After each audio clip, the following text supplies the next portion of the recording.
If you've been walking the streets of San Francisco recently, or maybe Phoenix, you might have seen something, well, pretty surprising. Fully autonomous vehicles just driving themselves, navigating traffic, pedestrians, bikes, doing it all. It honestly feels like science fiction, but it's actually happening now. It really is. It's not just a cool tech demo anymore. It feels like a real shift in what we thought was possible for self-driving. Exactly. And that's what we're really getting into today. We're doing a deep dive into how we got here, from the early days right up to Waymo's level 4 systems operating out there today. Our mission here is to unpack the big hurdles in scaling this tech, getting it into more cities, handling more situations. And then this is the really exciting part. We'll look at how these huge foundation models, things like Google's Gemini, are totally changing the game, making cars safer, yeah, but also way more adaptable. You should leave this with a much clearer idea of where things stand and where it's all headed. Yeah, it's quite a journey. If you look way back, I mean, the very beginnings were like the 1980s. Early research started with really simple neural networks. We're talking basic three-layer setups. Nothing like the complexity we see now. Wow, 80s. Yeah. Hard to picture. Then maybe jump forward to, around 2020, we started seeing more of those end-to-end models. I remember seeing some research videos back then. Impressive, sure, but some had cars, like, drifting on test tracks. Felt more like really advanced cruise control. Not something you just hop into on a busy street. Right, definitely more like level 2 assistance in many cases. And that's the stark contrast with Waymo's L4 system now. Yeah. You see them handling downtown San Francisco, properly navigating around people, bikes, making safe decisions, crucially, without a human driver ready to grab the wheel. It shows how much engineering and real-world hardening has gone into it. That's the bit I find fascinating. How does it work? How does that Waymo L4 system manage that complexity safely? What's under the hood, so to speak? Yeah. Well, if you boil it down, their established system has three main parts working together. Think of it like layers. First up is perception. This is the car basically seeing and hearing the world around it, identifying other cars, people walking, cyclists, traffic lights, the whole road layout. It builds this detailed picture. Okay, so it figures out what is there, but driving is about what's going to happen too, right? Exactly. So the second part is prediction. Once perception maps out the scene, prediction tries to figure out the future. Where are those other cars likely to go? What about that pedestrian? Or maybe even a sudden flock of birds. It anticipates movement. And then finally, you have planning. This is the decision maker. Based on what it sees and predicts, it decides the best course of action. Should it turn right? How fast should it go? The exact steering needed. It's this really complex, specialized system that's already handling some incredibly tough environments today. That interplay is amazing.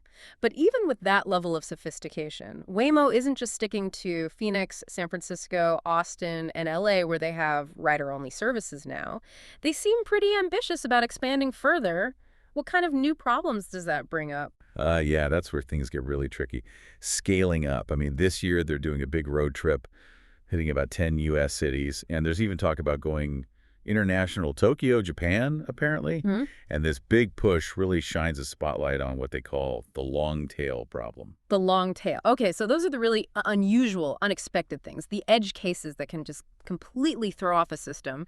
Can you give us some examples? I bet there are some strange ones. Oh, definitely. A classic one is you pull up to a red light, standard stuff. Yeah. But then there's a police officer or traffic controller standing there, waving you through the red light. For the car, that's a huge conflict, right? The light says stop, the human says go.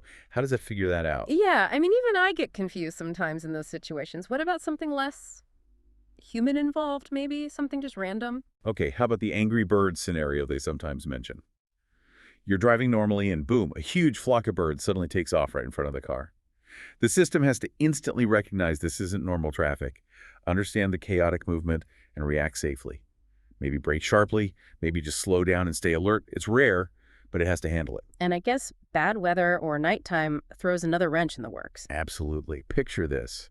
It's dark, it's raining, the road is wet, and a scooter rider suddenly slips and falls right in the car's path. These things don't happen often in one spot, but when you have a whole fleet driving millions of miles, they will happen somewhere, and they're incredibly safety critical. A tiny delay in figuring out what's happening could be disastrous. So yeah, these examples really show why just training on common situations isn't enough. You need something more generalizable. Okay, so if the current system, with its perception, prediction, planning layers, is already so complex, how do they even start to address this long tail? How do they get that generalizability? This is where Emma comes in, I gather, using those big foundation models like Gemini. That's the core idea, yeah. MA stands for Embodied Multimodal Agent. And on the surface, it's actually quite simple in terms of what goes in and what comes out. The inputs are basically routing info, like from Google Maps, but turned into text instructions for the car, and then just raw video feed 360 degrees from 8 cameras around the vehicle. Just text directions and video. That sounds streamlined. And the output. The output is just future waypoints, basically a planned path for where the car should be second by second into the near future. But the real magic, the reason this is potentially such a breakthrough for you as a potential rider, lies in 3 key aspects of Emma. Okay, lay them on me. What makes it so different? Why should I care? Right, first, it's self-supervised. This is huge for scaling. It means MA can learn directly from vast amounts of existing driving data logs Waymo already has. It knows where the human driver actually drove, so it can use that as the right answer to train itself, constantly improving without needing tons of expensive manual labeling. Much faster, much more scalable. Gotcha. Less human effort to train means faster improvement. What's number 2? Second, it's primarily camera only. Now, Waymo's current fleet uses LiDAR, radar, cameras, the works. Emma focuses mainly on cameras. This could potentially mean simpler, maybe cheaper hardware down the line, which again makes it easier to deploy more widely, maybe faster. Right. Simpler hardware, potentially lower cost. And the third thing. Third, and this is a big one, it's high-definition map free. Traditionally, self-driving cars, including Waymo's current ones, rely heavily on these incredibly detailed, pre-made 3D maps of the environment. They're complex to build and maintain. EMA, though, largely gets by with just the basic Google Maps level info plus what it sees. That's a radical shift. It means potentially driving in new areas without needing months of mapping work beforehand. Okay, wait. Self-learning, camera-based, no HD maps. That sounds like it could really change the economics and speed of deployment, like fundamentally. And you said the early results look good. Yeah, really good. Even in its initial simpler forms, MA hit state-of-the-art results on a standard public benchmark called New Scenes, which tests planning capabilities. So it showed promise right away. Okay, but hold on. These end-to-end models often have that black box problem, right? You put data in, get a decision out, but you don't always know why it did what it did. How does Emma deal with explainability? That seems critical for safety. That's a great point, and Emma has a really interesting solution. It uses something called chain of thought reasoning. Think of it like asking the model to show its work. You can prompt Emma to explain its reasoning process, so it won't just spit out waypoints. It'll first say, okay, I see this critical object like a cyclist. I predict they're likely to continue straight. Therefore, my driving decision is to yield or slow down. It provides transparency, which is vital for trust and debugging, but here's the kicker. It actually makes the model perform better. Wow, explaining itself actually improves its driving. That's not what I would have expected. Did this improved version do well on Waymo's own tougher tests? It absolutely did. Using this chain of thought approach, Emma outperformed specialized baseline models on Waymo's huge internal dataset, the OpenMotion dataset. We're talking 100,000 complex scenarios, way bigger than New Scenes. And get this, it even beat baselines that were given perfect perception data, what they call oracle perception, and access to HD maps.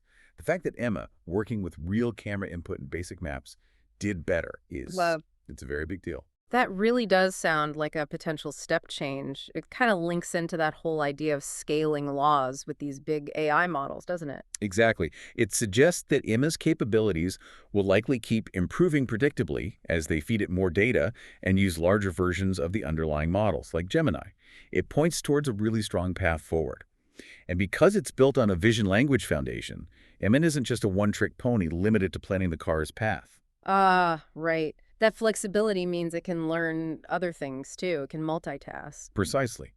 Because it understands language prompts and visual input, you can train it on lots of different tasks simultaneously. Things like standard 3D object detection, figuring out the road layout, road graph estimation, or even answering free-form questions about what it's seeing in the video feed. Like you could ask, is that pedestrian looking at their phone? And it can try to answer. And importantly, it achieves results similar to specialized state-of-the-art models on these other tasks too, which just underscores its general intelligence about the driving scene. Okay, so we have this incredibly powerful, generalizable model. But let's circle back to safety, because that's everything. How do you actually evaluate these systems rigorously enough to know they're safe for the real world? Evaluation is absolute the bedrock, you're right. And just replaying old videos, what's called open-loop evaluation, isn't enough. It doesn't capture how the car's own actions would change the situation. Okay. So you need much more robust methods. That means extensive simulation and eventually careful real-world testing. And simulation is getting a major boost from AI itself, right? Yeah. I heard Waymo is using generative AI, like Google DeepMind's models, to create super realistic simulations. Yes, exactly. This is where it gets really interesting. They're using advanced generative models to create incredibly realistic sensor data, simulating what the cameras would see. This lets them test Emeth virtually under almost any condition they can dream up. Want to see how it handles driving in a sudden downpour? Simulate it. Dense fog? Simulate it. Pitch black night? Simulate it. Or throw in those tricky long-tail events. It's a safe, scalable way to test millions of miles in scenarios before deploying updates to the real fleet. That makes sense. And what are they learning from these simulations? Do the results kind of match intuition? They do, which is reassuring. Performance generally dips in really bad weather, like heavy rain or very low light at night. Makes sense for a camera-reliant system, right? Vision gets harder, Yeah. and performance is typically best in good daylight conditions. This kind of testing helps them understand the system's limits and where to focus improvements. So wrapping this up, it really feels like Waymo is taking this huge leap using the absolute latest in foundation models and AI from Google and DeepMind. It's not just tweaking the old system, it's a fundamental shift to get that generalizability and scalability needed for autonomous driving to really go mainstream. That's the core of it. It's their strategy for tackling that persistent long tail, all those rare, unpredictable events that are the make-or-break challenge for widespread, safe deployment. Models like Emma promise systems that can hopefully reason about and handle situations they've never explicitly encountered before, making them safer and more adaptable across the board. Which leaves us with a fascinating thought for you, the listener, to maybe chew on. Given that these new systems like Emma can potentially explain their reasoning and can be tested against countless complex scenarios generated by AI, what does that mean for our expectations? Could we see entirely new standards for transparency, improvable safety, and autonomous tech? And how might that change how we trust or maybe don't trust these self-driving cars as they become more common? Something to think about.